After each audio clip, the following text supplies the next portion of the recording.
Ang share ko po sa inyo, narinig ko to kay Miles Monroe, na-amaze talaga ako dun sa narinig ko, kaya gusto ko rin po i-share sa inyo. Kaya ang message po natin ay, Why the World Needs Christmas. Yan.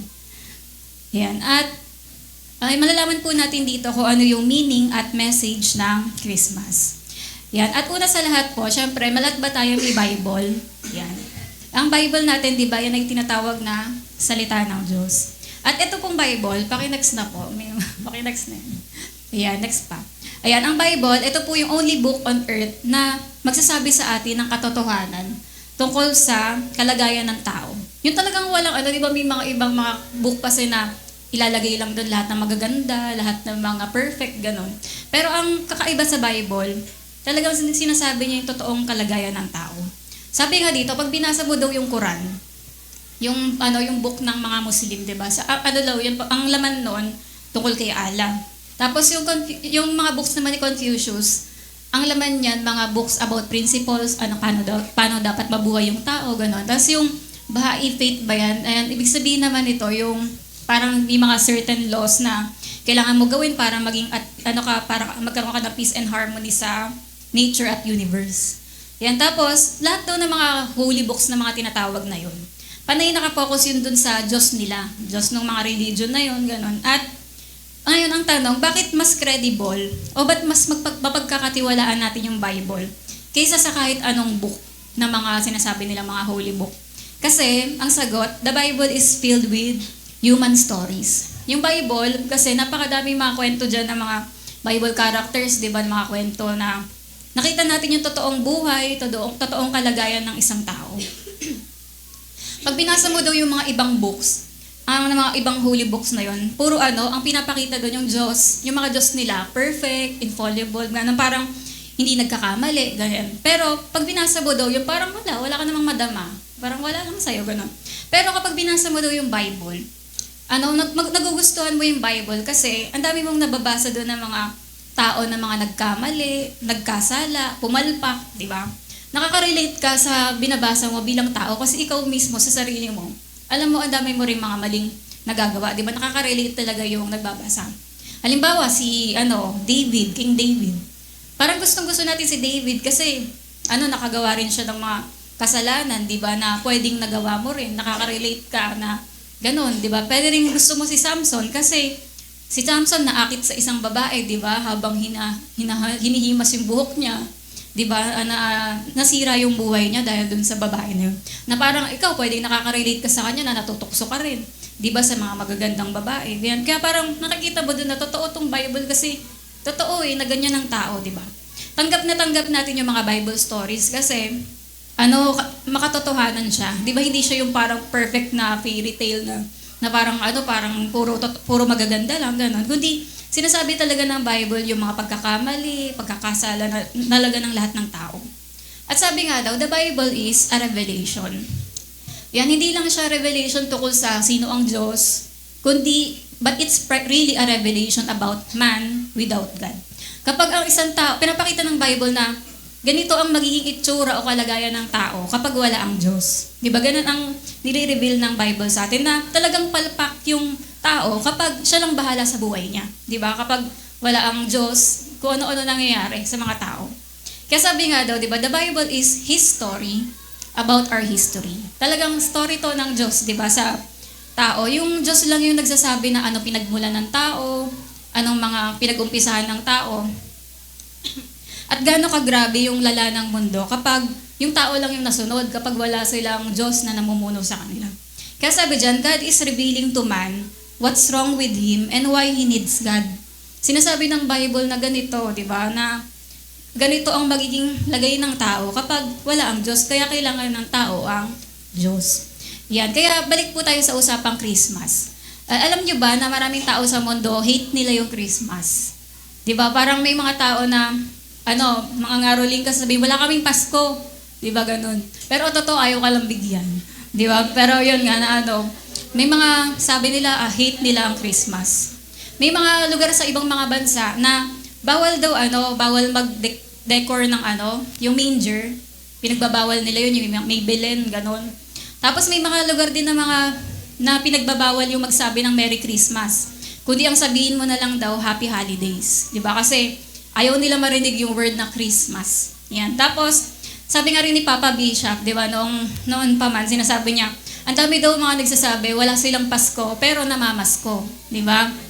Hindi daw sila naniniwala sa Pasko, pero hinihingi na yung Christmas bonus nila. Di ba? Ayaw daw nila ng Pasko, pero nakapila doon sa bigayan ng pamaskong handog ni Mayor. Di ba? Kaya parang alam mo yun, hate daw nila yung Christmas, pero ine-enjoy nila yung meron sa Pasko. Di ba? Yan, pero alam niyo ang totoo, bakit talaga offended sila sa Christmas ay dahil nandoon yung pangalan ni Christ. Di ba? Sabi diyan, ayan na, pakinags pa. Yan, ayaw nila yung, the word itself is a problem for them because it has Christ in it. Di ba? Yun yung talaga yung reason, ba't ayaw nila sa Christmas? Dahil nandoon yung word ni Jesus Christ. Di ba? Kaya bakit ba ito big deal sa iba? Yan, ba't ba big deal? Ito yung mga reasons bakit may mga taong hate yung Christmas.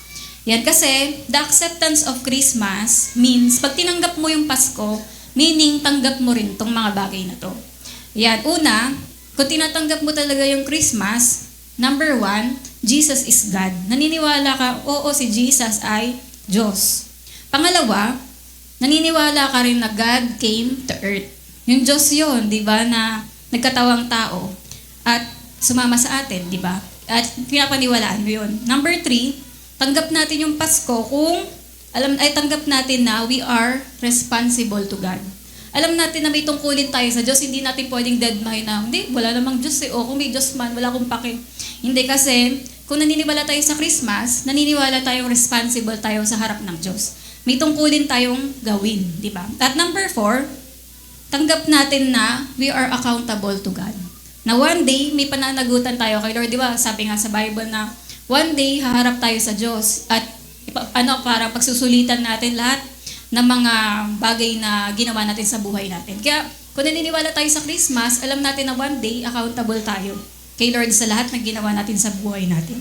At number 5, we must respond to His message and His laws. Yan. Kung naniniwala tayo sa Christmas, we must answer for our lives and actions to God. Yan, di ba? Na kailangan nating tumugon dun sa mga turo na nalaman natin sa salita ng Diyos. Di ba? At yun, isa pang buhay din yun. At number 6, kung naniniwala tayo at tanggap natin yung Christmas, we must personally follow Jesus. Di ba? At kung naniniwala tayo na di ba, sa Pasko, siya yun yung Emmanuel, di ba? Ngayon Diyos, napunta kasama natin, di ba? Nakasama na ng tao. Na Jesus is God in the flesh, di ba? Meaning, naniniwala kang we must follow Jesus. At kaya kung hindi natin gusto sundin si Jesus, it means na hindi natin talaga tanggap yung totoong Pasko. Hindi natin tanggap talaga yung totoong Christmas. At number 7, we must submit to His word and His teachings. Yan. Kung talagang naniniwala tayo sa Christmas, alam natin na dapat natin i-obey talaga yung salita ng Diyos. Kaya lahat yun, nakita nyo na, pagka tinanggap mo pala yung Christmas, ganoon yung mga kailangan gawin. Kaya if accept natin yung Christmas, accepted natin dapat lahat din yung 7 na yun. Kasi kaya yun yung dahilan bakit madaming ayaw sa Pasko. Di ba? Kasi ayaw nila mag-submit, di ba? Pero sabi nga, di ba may mga atheists, alam niyo yung mga tao na wala silang Diyos? Yung sinasabi, dinadeny nila na merong Diyos. Yan, kung ano-ano daw yung mga sinasabi ng mga atheists sa Pasko, ganyan, na parang sinasabi, gawa-gawa lang ng mga tao yan, imagination nyo lang yung Jesus na yan. Sinasabi nila na imbento lang daw ng 11 na tao o yung 11 na disciples si Jesus, imbento lang daw. Pero alam nyo ba, bakit nagkakaroon talaga ng mga atheists? Bakit nagkakaroon ng mga taong hindi sila naniniwalang may Diyos? Kasi ang sagot daw doon ay kasi disappointed sila sa mundo. Parang dismayado sila sa lagay ng mundo. Bakit ganito yung mundo? Parang sinasabi nila, kung talagang may Diyos, bakit niya hinahayaan nagkaroon ng mga massacre, nagkaroon ng mga gera, nagkaroon ng kagutuman, ganyan-ganyan. Parang disappointed sila sa mundo, pati sa sarili nila, sa failure ng tao na maayos yung mundo, di ba, ganon. Na bakit, parang pinisip niya, bakit may pangit pa rin sa mundo? May mga masamang pangyayari sa mundo. Kaya, iba yung mga pangit na pangyayari. Yan. Hindi yung mga pangit na tao. May parang kaya nagkaka-atheist, kasi, yun, parang nisip nila, bakit ganito? Ba't ganito yung kung may Diyos talaga, ba't nangyari to? Para mga ganon. Ayan, pero ganito yung explanation, makinig kayo dito. Ayan. ganito explanation. Kasi, the greatest threat to civil society is mankind. Ang ibig sabihin niyan, ang pinakamalaking kalaban ng tao ay tao din. Naintindihan nyo? Ayan, akala kasi ng tao masyado siyang magaling, sobrang talino niya. Pero alam niyo, sabi nga daw, na-prove na sa history na lahat ng mga intellectual superiority natin, yung mga pinaka-genius, over-talino, has not served us well. Hindi naman talaga, wala pang nabuhay na tao na sinolve na lahat ng problema sa mundo. Kahit ang dami nating mga scientists, mga genius, di ba? Pero wala naman sa kanila yung talagang nakasolve ng problema ng mundo. Ang dami na rin natin ng mga naging politicians, naging election, pero di ba, wala namang nag-solve ng lahat, di ba? Kaya sabi nga daw, araw-araw, di ba, sa TV, pag tumingin tayo sa TV, makikita natin yung lahat ng mga hindi magagandang bagay, di ba, sa mundo, yung sa tumingin ka sa TV, sa news, sa internet, puro anong meron? Puro images of blood, patayan, destruction, death, diplomacy, conflict, hatred, fear, poverty, starvation, rape, genocide, refugees, human immigration, natural disaster, daily bombings, economic uncertainty, immigration problem, corporate corruption, moral decline, sexual revolution, clash of cultures. That, di ba? Everyday, ano bang laman ng balita? Di ba? Puro masama. Di ba? Kaya nga sabi dyan, and yet, this testifies to our undeniable fact that we are our own worst enemy. Di ba? Yung tao talaga yung kalaban ng tao, pinakamatinding kalaban ng tao. Kasi, tao rin naman gumagawa ng lahat ng mga bagay na yan, di ba? Pero yung atheist kasi, sinisisi niya yung Diyos. Samantalang gawa ng tao yun. Yan, kaya di ba halimbawa, bakit tayo, worst enemy natin yung tao rin mismo? Kasi di ba yung mga tao, nag-imbento sila ng bomba. Yan, pero yung bomba na yun, ginawa nila para pumatay din ng tao, di ba? Tapos nagtayo ng building, tapos tao rin yung bobomba nun para masira. Nag-imbento yung tao ng gamot, pero pag ininom mo yung gamot, may isang part na gagaling, tas may 5 na sasakit. Di ba? May 5 na madadamage. Parang gano'n, hindi nakakaano, di ba, tulong. Tapos, yung COVID-19, di ba invento ng tao yun. Tapos pumatay yun ng napakadaming tao. Tapos, gumawa ng alak tsaka sigarilyo. Ginawa nila yun para may mamatay sa alak at sigarilyo. Di ba? Parang, isipin nyo, binibenta pa rin sa tindahan yun, kahit na alam mong magdadamage ng buhay ng tao. Tapos, nag-imbento yung tao ng baril. Para saktan yung kapwa-tao niya. Tapos, yung tao rin, nag-iimbento ng mga pagkain, nagbebenta ng mga pagkain ay kamamatay ng tao. Alam natin yung mga, yung mga binibenta sa labas, sa tabi-tabi. Alam natin yung mga junk foods, mga unhealthy foods, street foods, pero available, di ba? Bili na kayo, hindi naman hinuhuli, di ba? Parang available naman kahit alam mo na magkakaroon ng sakit yung taong kakain. Nag-imbento rin yung tayo ng World Wide Web o yung internet, di ba? Nagkaroon tayo ng mga computer, cellphones.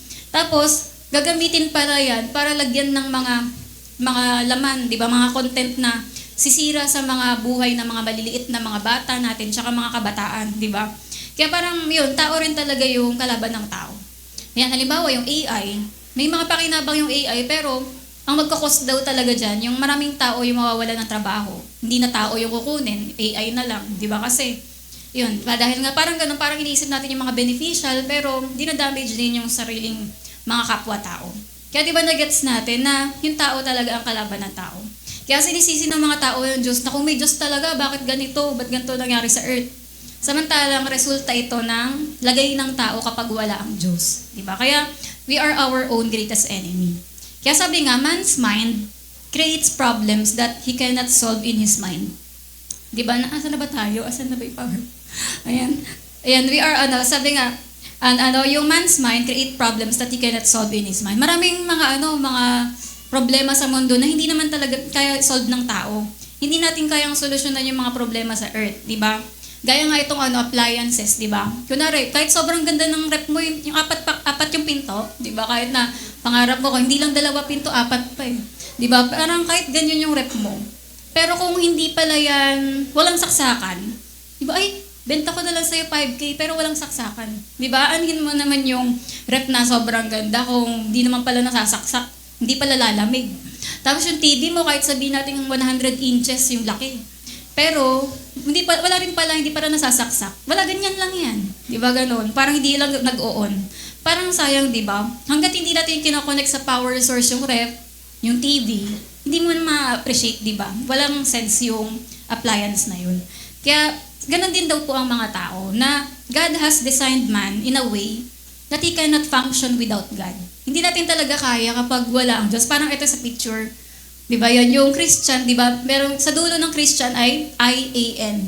Di ba? Ibig sabihin ng I-A-N, I am nothing. Pag tinanggal mo si Christ, ang tawag na sa'yo ay nothing. Di ba? Kaya, kailangan natin tayong Christian, kailangan natin si Christ. Di ba? Kasi pag wala ang Diyos, di ba, sa buhay natin, wala rin kabuluhan ang lahat ng bagay. Parang halimbawa sa appliance din o sa mga magandang function, di ba?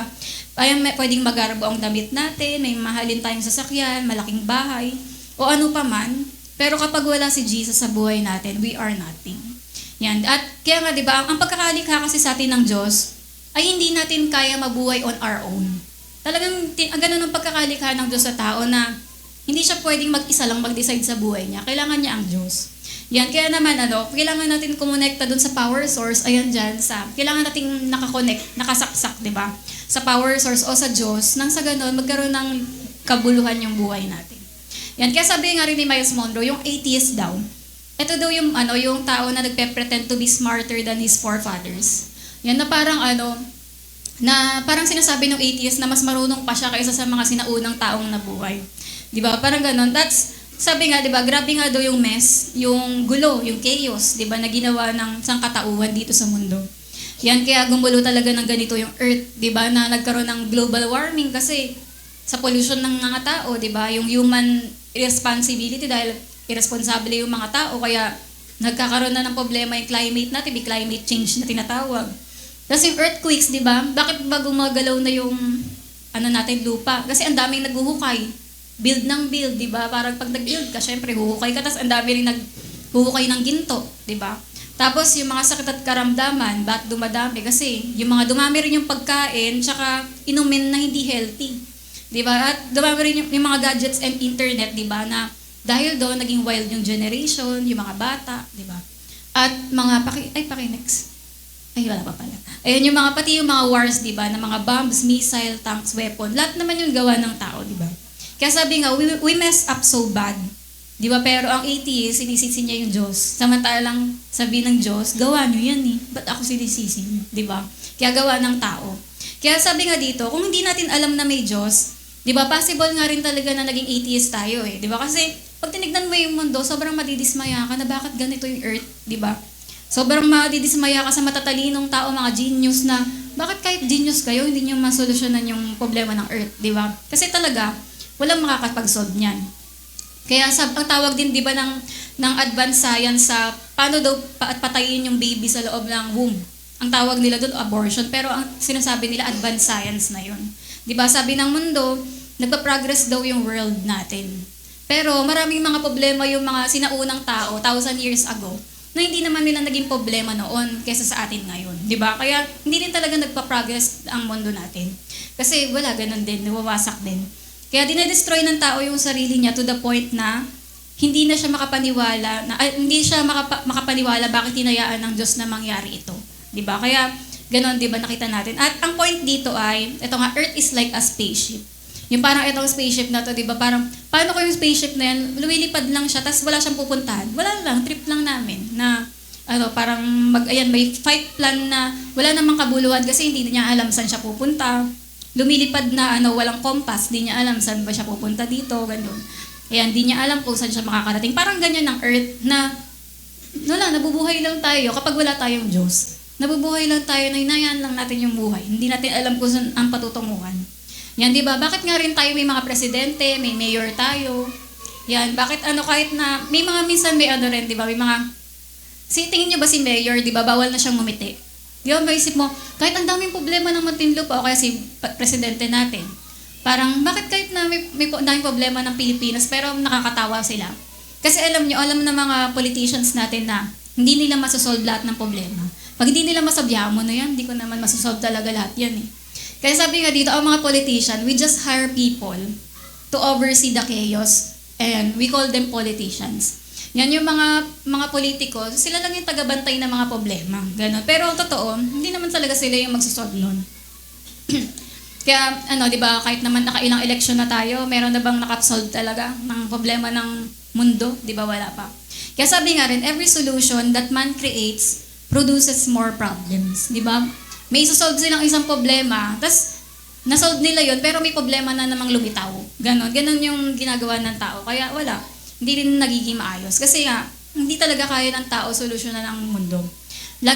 Parang lalo ngayon, di ba, pag nag-search ka nga, tinignan mo yung mga balita, mga utak ng mga tao ngayon sa makikita mo grabe na yung mga naimbento nila, di ba? Yung mga nakakatakot na talaga tumagal yung mundo. Kaya nga sinabi talaga ng Bible na one day, ide-destroy ng Panginoon yung earth. Kasi masyado na nagiging crazy yung world.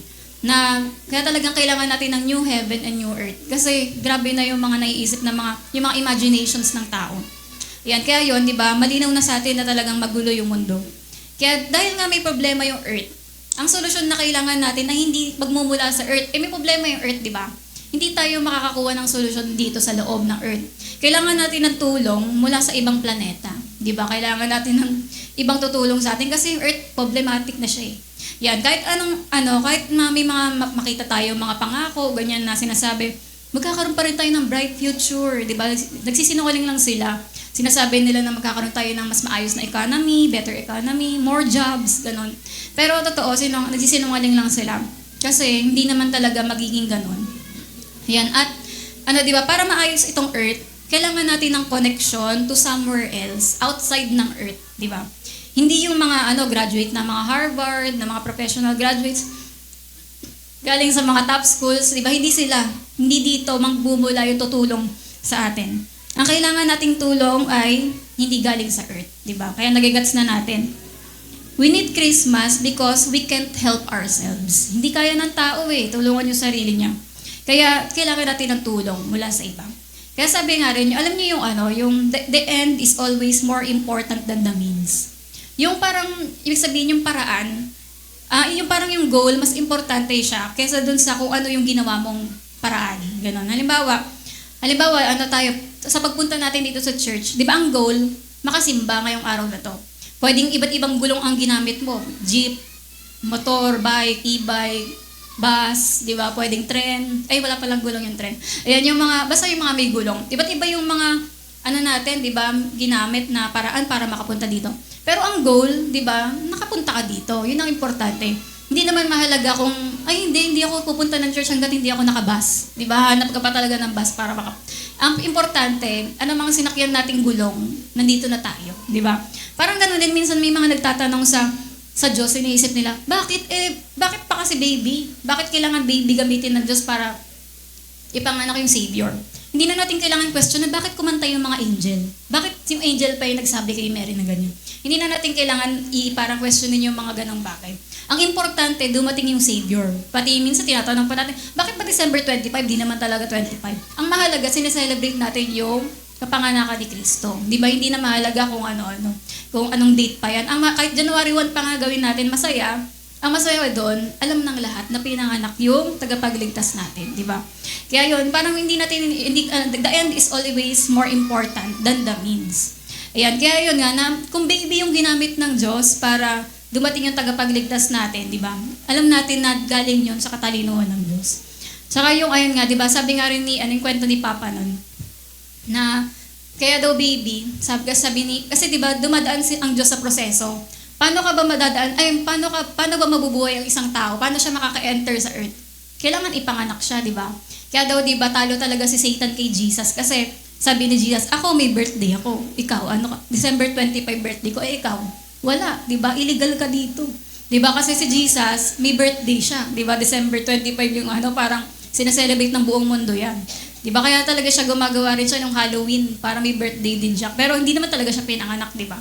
Kaya parang 'yun na pumasok talaga ang Diyos sa earth ng legal kasi baby Yun ang legal na paraan para makapasok ka sa earth. Yan, kaya yun nga, dahil nga magulo yung mundo natin, ang naging tugon ng Diyos sa atin ay magkaroon ng Christmas, di ba? Ayan, sabi nga po sa Proverbs 19:21, many are the plans in a man's heart, but the Lord's purpose will prevail. Marami mga inaiisip yung tao gawin sa buhay niya, pero tandaan natin, ang plano pa rin ng Diyos yung mangyayari. Sabi nga po sa Isaiah 46:10, yan, I say my purpose will prevail and I will do what I please. Kung ano pa rin yung gusto ng Panginoon, yun pa rin yung mangyayari. Kaya dito po, this is where Christmas begins. Dito na nag-umpisa yung Pasko. Yan. The first Christmas promise was not made to man. Alam nyo ba, yung pangako ng Pasko, hindi talaga siya sinabi sa tao, kundi sinabi siya sa devil. Ayan, dito yan sa Genesis chapter 3, di ba? Yung the fall of man. Si Adan, si Eva, di ba? Pinagbawalan nga silang kainin yung bunga doon sa tree of life. Pero tinukso sila ng ahas, kaya ang nangyari, kumain sila ng bunga. Tapos yun, dahil nagkasala na sila, ang naging solusyon ng Diyos ay magpadala ng Pasko, yung Christmas. Ngayon, sabi ng Diyos, anong ginawa nyo? Sabi ni Adan, nanisi. Ito po kasing babaeng binigay nyo. Oh, lapit siya kay Eva. Anong ginawa mo? Di ba sabi ni Eva naman, ito po yung ahas po yun. Tapos yung ahas naman, di ba dahil wala na siyang masisi, dumila na lang siya. Di ba? Kaya parang sabi kaya kinausap ngayon ng Diyos Ama yung ahas, sabi sa kanya, sa Genesis chapter 3:14, sabi sa kanya, so the Lord said to the serpent, kasi yung ahas may kasalanan siya yung kinausap, because you have done this, dahil ginawa mo to, ginulo mo yung sistema na ginawa ko, sabi ng Diyos, sabi niya, because you have done this, cursed are you above all livestock. Di ba? Kaya dati nga daw, sinasabi na yung ahas, may kamay daw siya kapaayan. Pero magpunta nung kinurse daw siya, naging gumagapang na lang siya. Kasi ayun yung curse sa kanya, nagagapang ka na, you will crawl on your belly. Tapos yung sa Genesis chapter 3:15, ito na po yung verse tukol sa Pasko. Ito yung unang verse ng Pasko talaga, na magkakaroon ng Christmas. Sabi dyan, and I will put enmity between you and the woman. Sabi niya ng Diyos, pag-aawayin ko kayo, ikaw, tsaka yung babae. Diba kasi, and between your offspring and hers, na magbubuntis po yung babae nang dudurog dun sa ulo ng serpent na yon. Yan. Kaya naman sabi ng Diyos doon sa ahas, dahil ginulo mo yung system ng earth na ginawa ko, yung plano ko, may plano ako, diba? Darating ako sa earth, sa pamamagitan ng babae. Di ba? Kaya sinabi na ng Diyos, darating ako sa earth sa pamamagitan ng babae at pag nandun na ako, dudurugin ko ang ulo mo. Ganon. Kaya, ang ibig sabihin ng head dyan, yung authority. Di ba? Ibig sabihin nun, yung parang inagaw na authority ng demonyo, ibabalik uli sa tao. Yan. Naghari yung evil at darkness, pero babawiin ito ng Diyos at ibabalik sa atin, na mga anak ng Diyos. Parang sinasabi ni Lord na, kinuha mo to sa mga anak ko, ibabalik ko ito sa kanila. Ayun po yung Merry Christmas. Ayun yung Genesis 3:15. At ibabalik yung authority at dominion, anointing sa atin, di ba? Ayan, mula po sa Isaiah 7, alam niyo ba yung chapter na yon? Mula Isaiah 7, buksan niyo na lang yun sa bahay niyo po. O ngayon, ayan, mula po doon, from that point on, hanggang Matthew chapter 2, alam niyo ba, may promise announcement ang Panginoon doon. Paulit-ulit na sinasabi na, He's coming, He's coming, He's coming. Paulit-ulit mula Isaiah 7 hanggang Matthew 2, talagang sinasabi dyan na darating ang Panginoon. Yan, every book from Genesis 3, yan, all the way to Matthew 2, is a preparation of the entrance of God in the flesh. Na hinahanda ng Diyos lahat hanggang sa ipanganak siya, di ba? Sa Isaiah 7:13, sabi rin dito, Hear now, you house of David, is it not enough to try the patience of humans? Will you try the patience of my God also? Parang hindi, kayo na lang, parang ang nararanasan nyo lang na pasensya yung sa mga tao. Sabi ng Diyos, itry nyo naman, pakibalik po. Ayan, will you try the patience of my God also? Na parang, itry nyo naman yung pasensya ko, sabi ng Diyos. Ayan, at eto nga po, sabi nga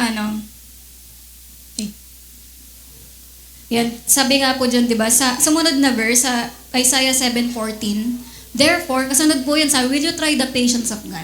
Sumunod dyan yung verse 14 na, therefore, the Lord Himself will give you a sign.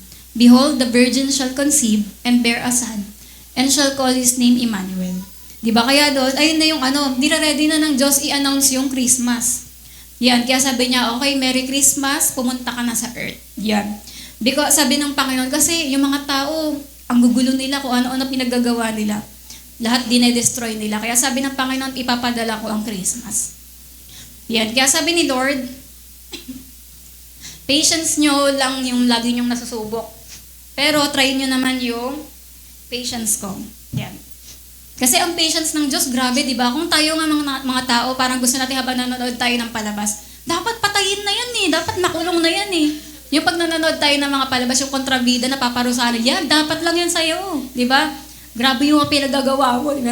Parang pag yung nagsasubaybay ka ng mga palabas, di ba? Yung kontrabida, tuwan-tuwa ka kapag na malapit na siya mamatay, di ba? Dapat lang yan, dami mong ginawa. Ganyan-ganyan. Pero tayong mga tao, ganun tayo. Yung parang yung patience natin, maiksi lang. Pero alam niyo yung Diyos, imagine niyo yung Diyos, grabe yung mga paggawa ng mga tao ng kasalanan, di ba? Yung parang talagang lantaran. Pero yung pasensya ng Diyos, hindi pa ngayon. Inaantay niya pa rin tayong magsisi at magbago.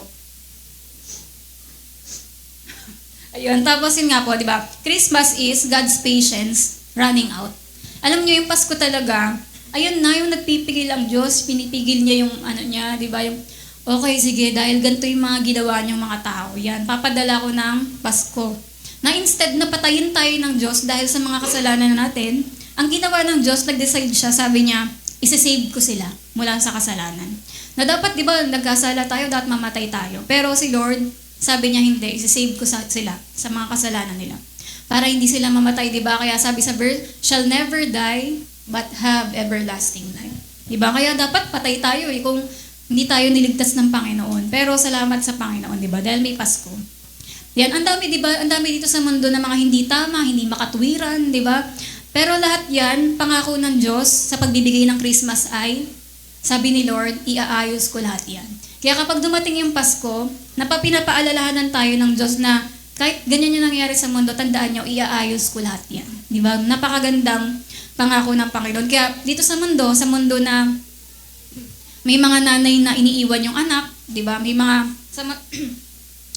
sa mundo na may mga tatay na walang pakialam sa anak nila, may mga kamag-anak na inaabuso yung mga pamangkin, di ba, sa mundo natin na pinapahirapan yung mga mabababa, di ba, at hindi pinapahalagan yung buhay ng mga tao, di ba, may mga tao rin na, sa mundo na parang kahit pinakamahal mo na yon, pwede kang gawa ng masama, di ba?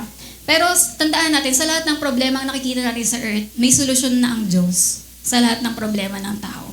Di ba, naiplano na ni Lord lahat yan. Kaya nga sinabi niya dun sa Isaiah 7:14, na the virgin will be with a child, di ba, na nagbigay na ng solusyon ng Panginoon nung pinadala niya si Jesus.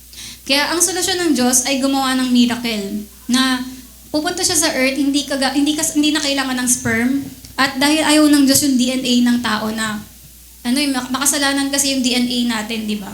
Kaya hindi si Jesus pwede i-conceive sa tao din na parang na dumadalo yung kasalanan ng tao. Kaya di ba, kinonceive siya, nabuntis siya sa pamamagitan ng Banal na Espiritu, di ba? Kaya sabi nga po sa Isaiah 9, chapter 9, di ba? Nakita niyo doon, di ba? Yung promise na yun ng Panginoon.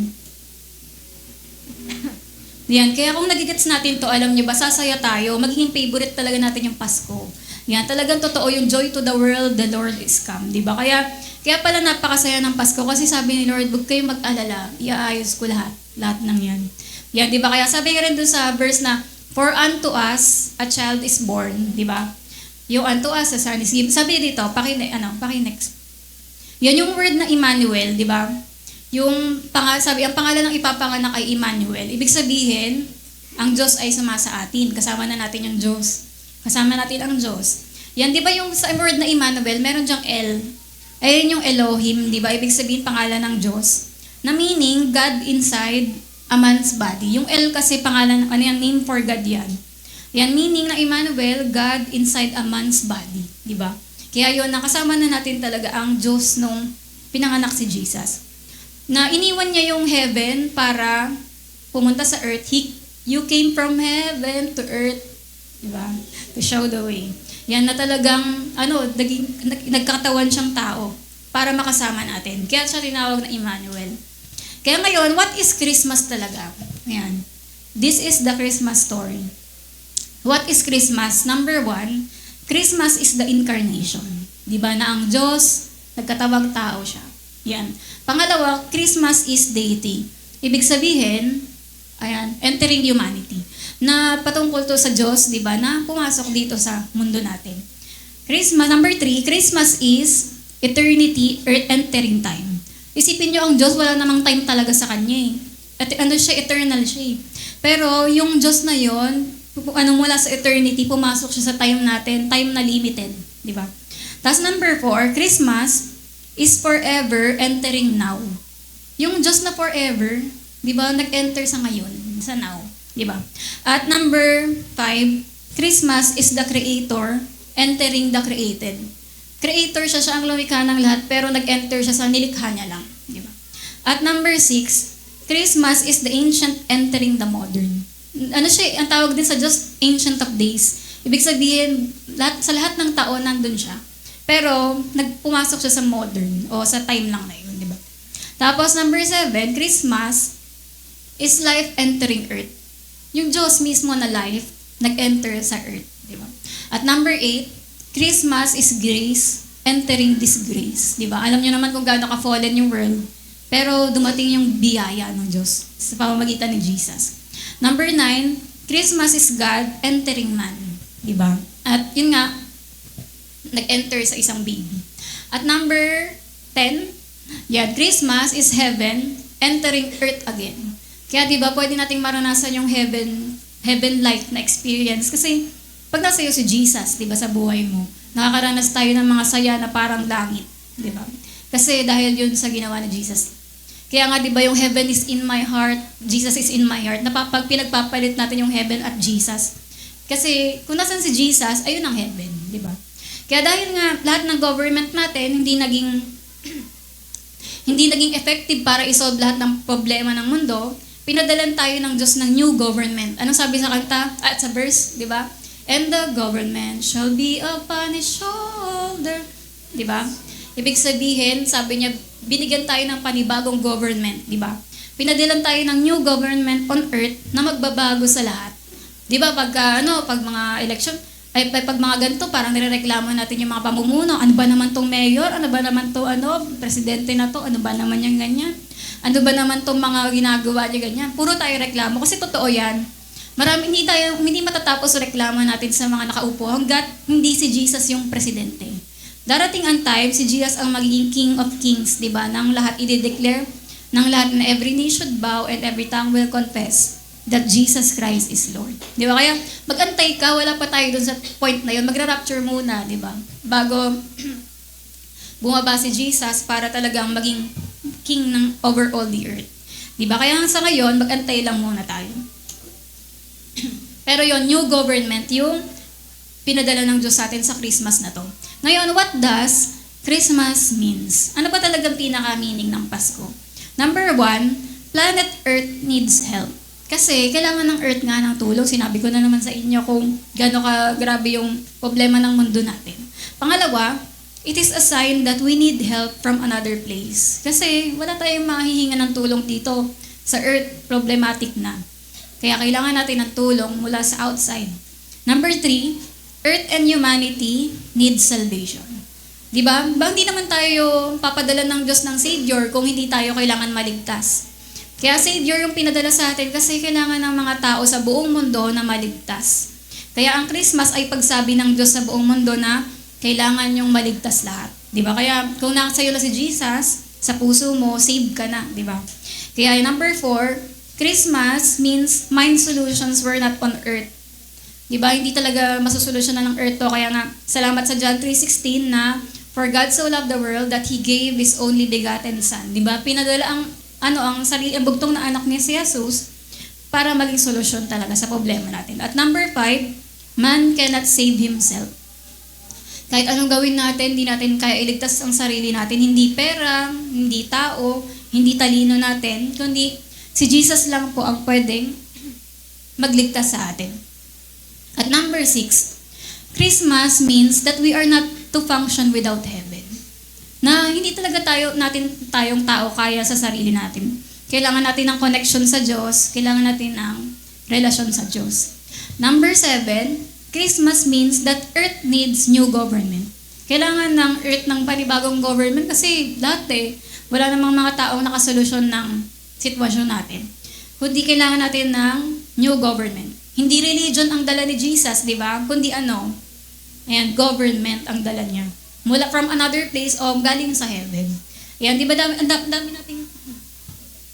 dami natin, di ba, iba't ibang government styles. Merong mga democratic, merong mga monarchy, ganyan. Pero kahit na iba't iba yung mga government styles, pero may poverty pa rin, may murder, may destruction, di ba? Wala talagang better government kundi ang future kingdom ni Jesus, di ba? Kaya may sinasabi, I will make new heavens and new earth, di ba? Yung New Jerusalem, ayun yun. Yun yung, pagdating natin sa time na yon, magiging perfect na lahat. At number 8, Christmas means that earth needs leadership. Hindi lang siya, si Jesus dumating bilang priest or something, kundi dumating siya as king. Yan, kaya naman, ayan, di ba, siya talaga yung kailangan nating leader. Hindi nating tao kaya i-lead yung sarili natin. Kaya naman need natin ng leader from another place. At di ba kaya nga sinasabi na dapat lahat ng leader sa mundo may relasyon kay Jesus. Dapat talaga yun nga yung pinagpe-pray natin na sana lahat ng mga namumuno kilala ang Diyos. Kasi kailangan mo ng connection, ng guide mula sa langit, di ba? Para masolusyonan mo talaga yung mga bagay dito sa mundo. At number 9, Christmas means peace cannot come from earth but to earth. Ilang Miss Universe na yung nagsabing, and world peace. Di ba? Yung ganon. Pero wala naman kahit na ilang Miss Universe na nagka-world peace na ba? Wala pa rin, di ba? Kaya yun nga, na hindi talaga magkakaroon ng peace sa earth. But na dito magmumula, kundi galing sa iba. Di ba? Galing sa Panginoon na peace. Yan, di ba kasi lagi may panganib sa mundo, may mga bomba, may mga hindi inaasang pangyayari sa paligid. There's no peace on earth. Na kahit anong batas, policies, gawin natin, dumadami pa rin lalo yung mga police, dumadami lalo yung mga sundalo. Pero kahit nga boyfriend mo, security guard, di ka pa rin secure, di ba? Kasi wala ganun talaga yung mundo natin. Yan, wala talagang peace, kundi galing lang talaga sa Panginoon. Yan. At number 10, Christmas means that the Creator pursues the created. Di ba? Lahat ng religion sa mundo, di ba, ang goal ay makaabot tayo sa Diyos, malapitan natin yung Diyos. Pero opposite yan ng Christmas. Kasi ang Christmas, ang Diyos ang umabot sa tao. Di ba? Kaya yun yung best story sa buong mundo, na hindi mo na kailangan hanapin yung Diyos. Kasi siya na yung humanap at lumapit sa'yo. Di ba? Kaya yun yung, hindi talaga to religion, yung Christianity. Kasi about relationship to, di ba? Sa Panginoon. At ngayon, ano naman ang dulo na to? What does Christmas means to you? Ngayon, ano naman yung Pasko sa'yo personally?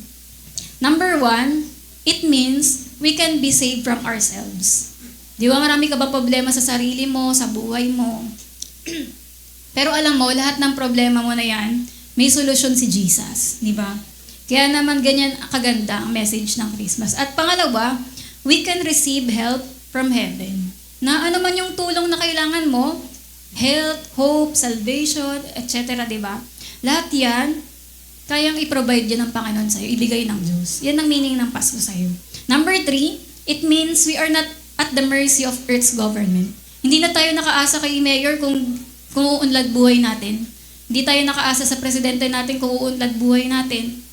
Ano, President, ano ba naman to? Ba't kami naghihirap? Ganyan-ganyan, ba't kami? Hindi natin siya sisisihin kasi hindi na tayo mga Kristiyano. Ang una nating, di ba, government sa Panginoon, di ba? Yung inaasahan, yung Diyos. Hindi tayo nakabase sa mga sino man nakaupo. Ang buhay natin, may eternal security sa Panginoon. Yan, kaya naman hindi tayo nakadepende sa mga trabaho natin. At kundi meron tayong greater government na magiging sandigan natin na alam natin, hindi tayo papabayaan ng gobyerno na to. Ng Panginoon, di ba? Yan. At number 4, Christmas means we can overcome all our problems. Di ba? Napakaganda na ganang bagay na alam mo yun na kasi di ba masasolusyon ng lahat kasi may tulong na hindi galing dito kundi tulong na galing sa langit. Kaya naman, thank you Lord, di ba may solusyon ng lahat. At number 5, Christmas means that we are not alone. Di ba sino yung mga feeling mag-isa ngayon? Ngayong Pasko, di mo alam saan ka Noche Buena, di mo alam, parang wala kang ka-holding hands ngayon, ganyan. At parang feeling alone ka kahit ang daming tao sa paligid. Pero tandaan mo, Christmas means that you are not alone. Di ba? At kasi bakit? Hindi tayo pababayaan ng Diyos, di ba? Lagi niya tayong sasamahan. At hindi tayo pinabayaan ng Diyos na umiikot na lang tong Earth's outer space na walang tulong. Kundi, hindi ka na mag-iisa kasi kasama natin ang Diyos. Pangalan niya nga Emmanuel, God with us. Yan, at nandito pa rin siya sa mundo dahil nga nasa atin yung Holy Spirit. At number 6, Christmas means you have God living inside of you. Yung Diyos mismo, hindi na siya malayo sa'yo kasi nakatira na nga siya sa'yo di ba? Hindi ka niya pababayaan, lalabas ka man sa umaga, tapos hindi mo maisipin na mag-isa ka. Kasi kasama mo na si Lord, di ba? At sabi rin sa Romans 8:31, if God be for us, who can be against us, di ba? Kaya kasama natin si Lord, kaya natin yung buhay. Yan. At hindi tayo yung nabibilang dun sa mga nade-depress kasi nagpapakamatay na lang kasi wala nang hope sa earth, di ba? Kundi alam natin may blessed hope tayo sa Panginoon. At kaya sabi nga ni Jesus sa Matthew 4:17, yan yung repent for the kingdom of heaven has arrived. Ayun yung sinasabi niya, di ba? Tapos kasunod na verse doon yung tungkol na sa yung birth ni Jesus, di ba? Kaya ganito lang, kaya yun nga, yun yung goal ng Christmas story. Yung maibalik yung kingdom back, di ba? Kingdom coming back. Yan. At ito nga po yung parang conclusion or the premise of Christmas ultimately is simple. Simple lang po talaga yung pinaka-conclusion ng Christmas. The Father gave the Son. Ang Diyos Ama, binigay po si Jesus. Si Jesus gave the kingdom sa atin. Yung kaharian niya. His government o yung kingdom gave the church tayo. Binigay po yung church. Tayo po yung agency ng Diyos.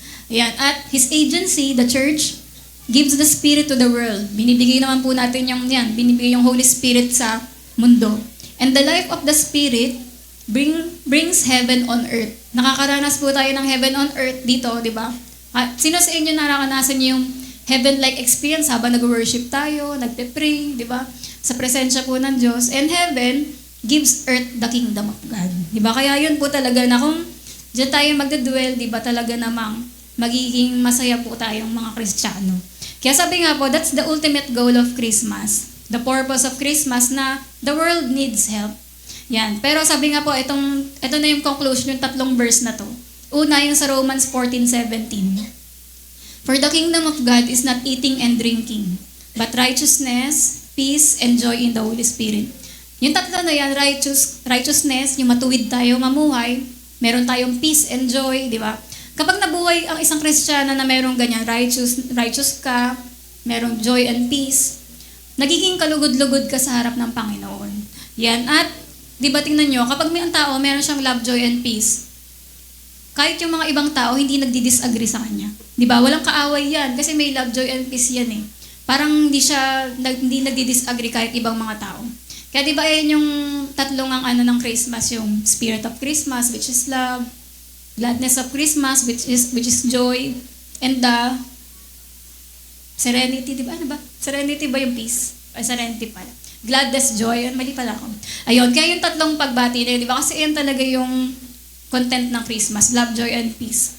Kaya yan, di ba? Ang Holy Spirit ay nandito ngayon dahil ang Pasko ay nagdala sa Holy Spirit dito sa earth. Yan. At sa Matthew 6:9, sabi po dyan, di ba yung Our Father who art in heaven, hallowed be your name, your kingdom come. Your kingdom come, your will be done on earth as it is in heaven. Kung ano yung meron sa heaven, magkaroon na rin po dito sa earth. Ayun yung ibig sabihin ng Pasko. Kung mayaman sa langit, yayaman na rin tayo. Kung sa langit, merong health, tayo rin, magiging healthy tayo. Parang kung ano yung, mayaman, lahat ng mga kailangan mo.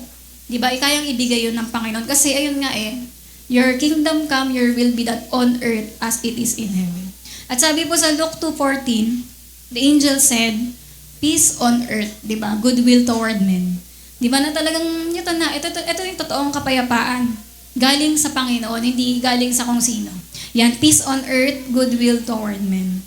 Kaya nga po yun, di ba, na ano man yung mga iniisip natin dito sa mundo na mga bagay, pero pag naalala mo na, oo nga, may Christmas, dumating yung Panginoon, iaayos din ni Lord lahat. Ang pangako niya, iaayos ko rin ang lahat. Iaayos ko ang lahat. Di ba? Kaya nakakatuwa yung verse na, in this world, sabi ni Jesus, in this world, you will have tribulation, but be of good cheer, for I have overcome the world.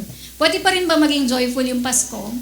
Pwede. Di ba? Kapag alam mo kung ano talaga yung purpose, meaning, di ba, ng Pasko na ito, na talagang sinolve na Panginoon ng lahat. Kaya di ba sabi rin sa kanta na, we are the reason. Sabi dyan, di ba yung, itong Pasko, pwedeng nag-iisip tayo ng mga perfect gifts, di ba? Or sana makareceive tayo ng mga wish list natin. Pero, ang pinakaano pa rin talaga, di ba? Tayo, natanggap na natin yung greatest gift. Yung sabi dyan na, gave us the greatest gift of our lives. Now, si Jesus pa rin, ito na talaga yung greatest gift na matatanggap natin. Pwede kang may mga great na gift na matanggap mo yan, pero ngayong Pasko po, ang greatest gift talaga na meron tayo ay si Jesus. At kung may mga tao rin tayo na alam na wala pa si Jesus sa buhay nila, si Jesus yung greatest gift na pwede mong ibigay sa kanila. At sunod pa yung sa chorus, di ba? Sabi dyan, we are the reason that He gave His life. Kaya kasi nabanggit dito yung to a world that was lost. Di ba? Isipin nyo gano'n ka-lost talaga yung mundo natin. Pero yan si Jesus, He gave all He could give. Yung Diyos Ama, binigay na talaga yung anak niya. Di ba? Napaka-precious. Or siya mismo, Diyos mismo. Binigay niya yung buhay niya sa atin, di ba? Para tayo ay magkaroon ng kaligtasan. Tapos yung, sabi niya daw, yan, to the world that was lost, He gave all that He could give.